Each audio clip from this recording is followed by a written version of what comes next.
Hey everybody, Paul Fiore here. Welcome to Jets Take.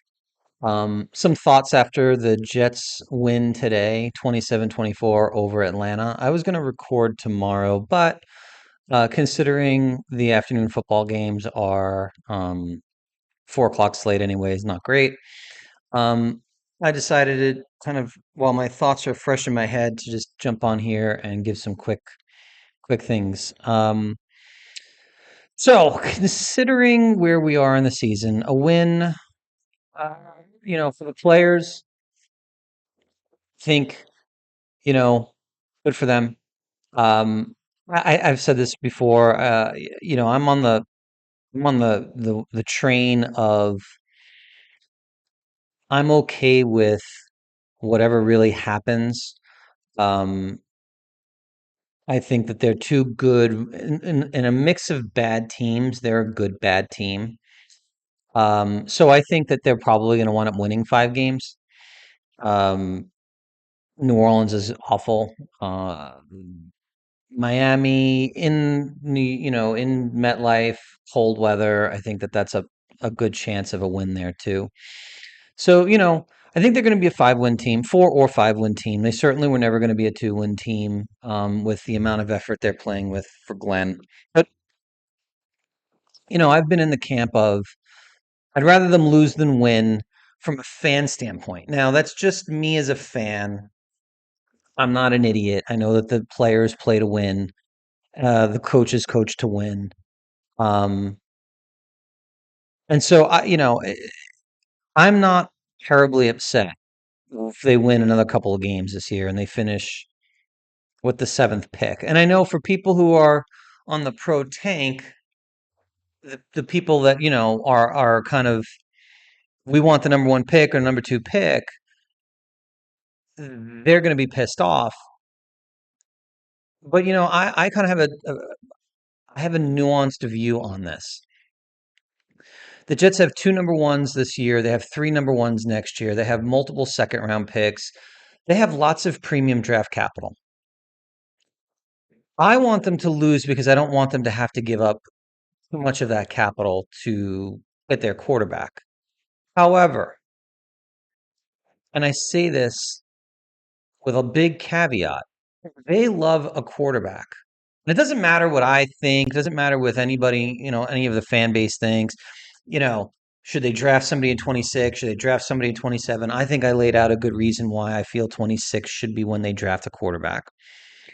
Um, but if they really love a quarterback, then you do what you have to do to get them. And you take your chance that you made the right evaluation as you know, you can't be afraid to make a decision as the GM and the head coach. At the end of the day, that's what they're paid to do. They either get this decision right and they have a long, successful tenure, or they get it wrong. Whether they do it in 26 or 27, their talent evaluation is going to dictate whether they are successful or not. And truthfully, Muji's done a nice job, aside from missing on fields. And listen, that's the biggest mistake. But if sitting here today, it's easy to say it was a disaster because it was. You know, the reality of Justin Fields was they took a swing. Now they overpaid him, which is the biggest mistake. That's just money they're going to have to eat. They were never bringing back Aaron Rodgers, and Aaron Rodgers is showing right now. And listen, I'm a huge Rodgers guy. He's a shot fighter. I mean, he really is. Like his numbers aren't bad, just like his numbers weren't bad last year. But he can't really move anymore. He's a stationary target in the pocket. He does a lot of checkdowns. He's just not. He's not the guy anymore, and that's fine. That's okay. The decision to go with Fields was sound in the idea that young guy with physical ability, if we can make him a quarterback that we think can be a long-term answer, spending 2 years and $40 million actually cheap. That's the way they viewed it. It just failed. That's fine. What you saw today, and the thing that always made me a little crazy about going into the season was they handed the keys to the team to Justin Fields. And that's the reason why he came here. He never would have come here. They overpaid him and they guaranteed him the job. Pittsburgh would not have guaranteed him the job. They wanted to still keep developing him. And so, from where I look at it, from my perspective, what you watch today with Tyrod is if you have a competent guy behind center, and Tyrod is by no means anything more than competent quarterback, a good backup, um, you actually can be a very competitive football team and you have some semblance of an offense that looks like it can do something. They're playing without Garrett Wilson right now. They're playing with wide receivers that were not really part of this team to start the season. Brees Hall, who's excellent, obviously. Mason Taylor, who's been pretty good. And, a bunch of guys that really you wouldn't have expected anything out of. And what you're seeing right now is guys like AD Mitchell get open. And you know what? Today was a real positive step for AD Mitchell. The last game was a good step. First game he was here, was getting open like crazy, dropped a ton of passes. We were like, okay, he's got no hands. It's like Joe Boo in Major League who couldn't hit a curveball, right? Um, but game two, couple of nice plays. Um, Today, I mean, he had 100 plus yards receiving, 8 catches, constantly made clutch catches for them. Beautiful deep ball from Tyrod down the seam for the touchdown. Mitchell is one of those guys that, like, if he can put it together, that's a steal. I mean, Sauce, and I was a Sauce guy. I liked him. I mean, I thought it was overrated. I thought it was unfairly critiqued because I don't think he's a he it's not he's not Revis, and so he'll always have to wear that when he was a Jet because he was the highest paid guy. He was flashy.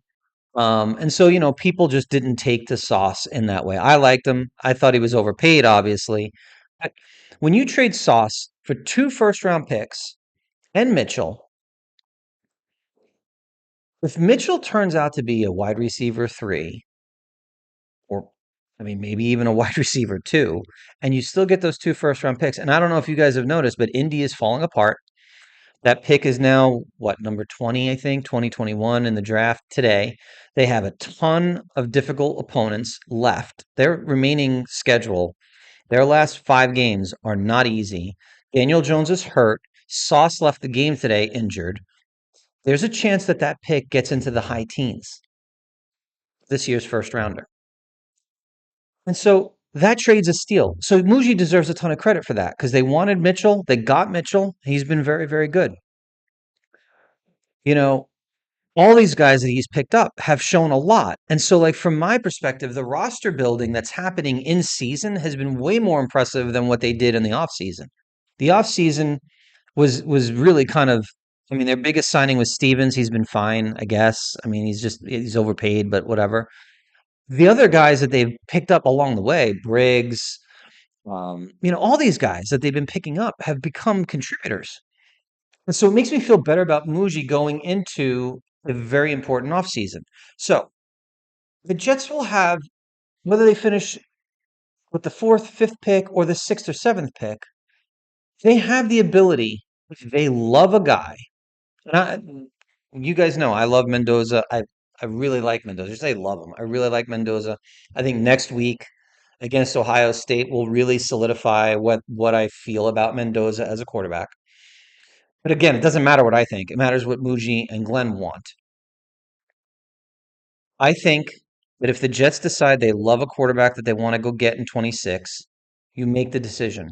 You can make that decision comfortably knowing that even if you give up, let's say you do a first round swap this year, you give up your second first rounder this year, and maybe you have to give up a second rounder next year. Or if you really fall far in the draft and you fall to like 8 or 9, you may have to give up a number 1 next year.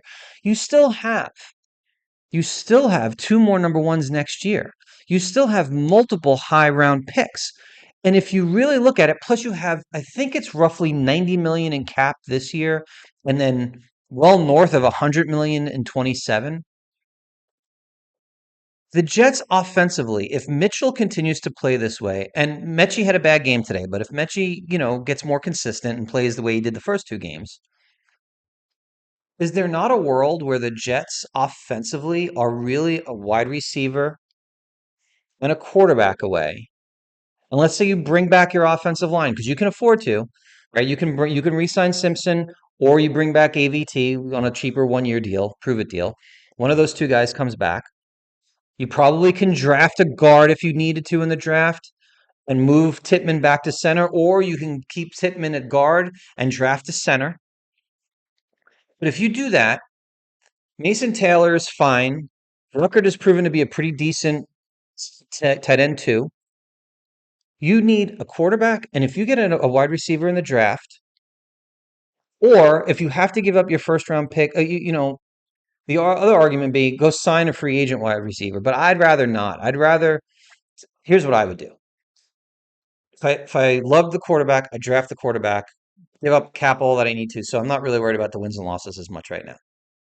With my second pick, whether that's the late first rounder or second rounder, I'd get wide receiver two.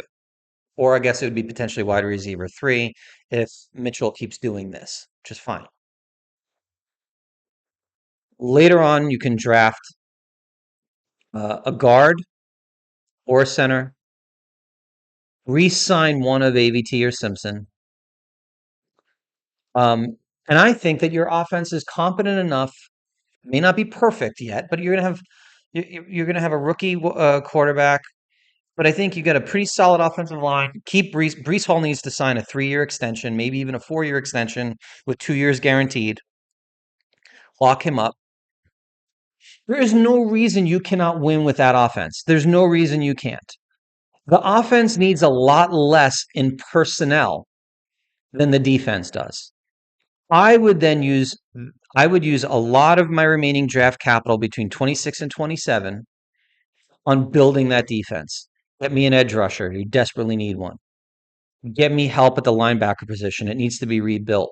Right? Sherwood, that re-signing, I'd rather actually have Quincy than Sherwood. That's the reality of it. I think most of us would. But you need to fill up your defensive. You need to bulk up your defense. You need to get more size in defense. You need better run defense. Your run defense is not good. Um, I got gashed consistently today. Granted, Robinson's a great running back, but they are there. There are tons of holes on the defense.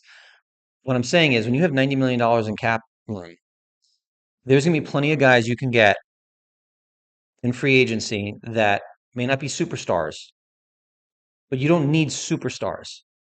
Draft your superstars, sign your depth pieces that will give you a solid defense with depth. They have no depth on defense. If you do those things, don't worry whether you have 5 first round picks or if you wind up with 3 first round picks over the next 2 years. You'll be fine. You will have plenty of talent around a rookie quarterback to work an effective offense and a really strong defense over the next 2 years. I'm not expecting the Jets next year to be a playoff team. I am going in with a realistic expectation of them being a 7 to 9 win football team in year 2 of this regime. Year 3, when you have more capital, draft capital and cap room, is when you build a playoff foundational team that's young and that can be consistently winning. So I, again, lean on, if you like a quarterback or love a quarterback, draft the quarterback. Don't worry about what you have to give up. It's not going to be crazy. It's not. These are not generational talents. It's not like you're looking at this and going, I have to give up everything. Like, somebody was telling me, oh, I have to give up all my number ones to move up to get Mendoza or one of these guys. You're not going to have to do that. You're just not. Make the move for the guy that you really like that you can build your offense around. And by the way, what else today showed me? Tyrod Taylor can and should be backup quarterback next year. Why not? In fact, I'd argue if Tyrod, now, God forbid, he's got 5 games left, who knows what could happen, but he took some hits today. He kept getting up. He's a tough guy, and he still can move a bit. He ran for a touchdown. He moves around in the pocket okay. He can make all the throws still. He's got the deep ball threat in him. He's a dog. He's going to make mistakes. He's going to take risks he shouldn't. That's Tyrod. But if you had a plan with, like you say, okay, I'll bring Tyrod back as a backup quarterback and Brady Cook, maybe he's your QB3 still. Start the year with Tyrod. Let the rookie learn behind him for a few weeks, 3 or 4 games, and then turn to the rookie when he's ready. Because I think if you go into 2026 in that scenario where it's Tyrod starting, the rookie's behind him, he's learning for a few weeks, your offensive roster around this team is going to be solid foundationally. Your defense might be behind your offense a little bit, but that's okay. If you look around the league, most defenses are behind the offenses anyway.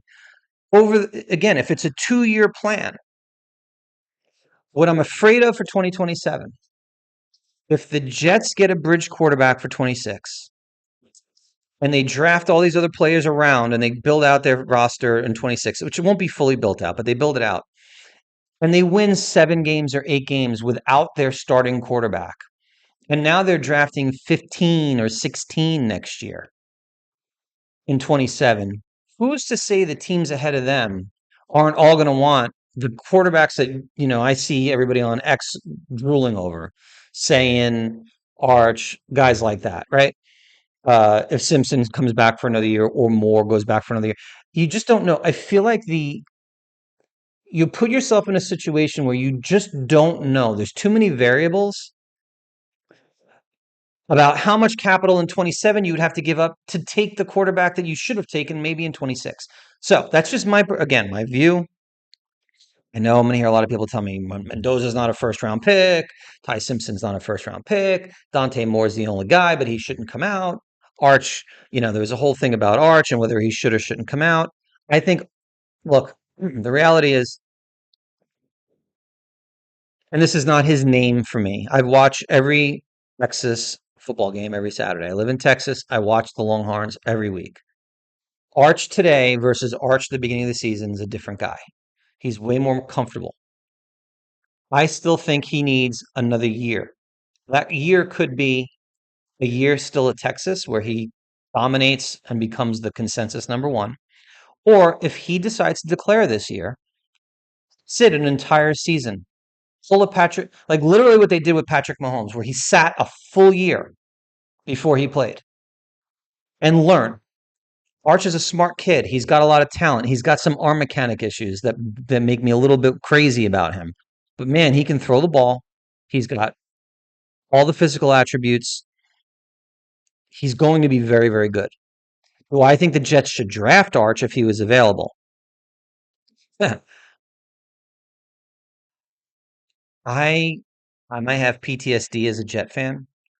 I actually want the quarterback with the highest floor because I think if you have someone like who's a Goff-like quarterback, you can run a very effective, efficient offense with the way Tanner schemes. If you watch the way the Jets run their offense, again, Tyrod was effective today. He was fine. He wasn't amazing, but he was fine. And he's 36 years old and nowhere near what any of these guys might become.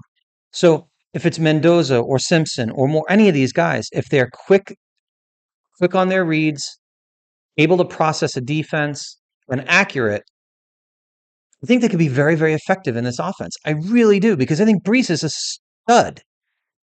And so, did winning hurt their draft position today? Yes. As a tanker, I'm like one of those weird tankers because I'm not upset. 75-year-old Nick Folk wins the game because Atlanta literally didn't want to. Uh, Fine. It's not that big of a deal. It doesn't even matter like what we as fans want. What does the regime think of the quarterbacks in 26? If they love somebody, draft them. And if not, then yeah, you do take a flyer in the second or third round on someone maybe like an Aller who they loved. Like rumor has it they loved last year. But I don't think that's going to do anything. I just don't. I think that you got to go for your quarterback and hopefully, and if they don't love anybody, then I'm fine with it, at the end of the day. But I think Glenn, they're going to win 4 or 5 games this year. I think Glenn's going to have, it looks like he's improving as a head coach. For all the Glenn bashers, and I was one of them early in the season, he's significantly better right now. And that team busts its ass for him. And all you have to do is pay attention to who Brees Hall has become since the trade deadline and what he says and how he defends players on the team. Even his tweet tonight that he posted, defending his comment because he was worried how it was taken out of context. That's a guy who cares about what his head coach thinks. It's a guy who cares about his team. These guys actually are buying into Aaron Glenn. And for everybody that want, and I did not want a rookie head coach. We got him. I didn't want a defensive minded head coach. We got him. I want him to be successful. I think he can be successful. I think we just have to take a breath. Whatever the season is going to bring, it's going to bring, and allow this regime to make the decision on the quarterback. And that's not going to happen. The fan base is going to go crazy one way or the other. They don't draft a quarterback, people are going to go bonkers. I probably will be very upset. If they do draft a quarterback and trade draft capital, people are going to say they overpaid. There's no one's ever going to be no one's really going to be happy until you're actually a winning organization.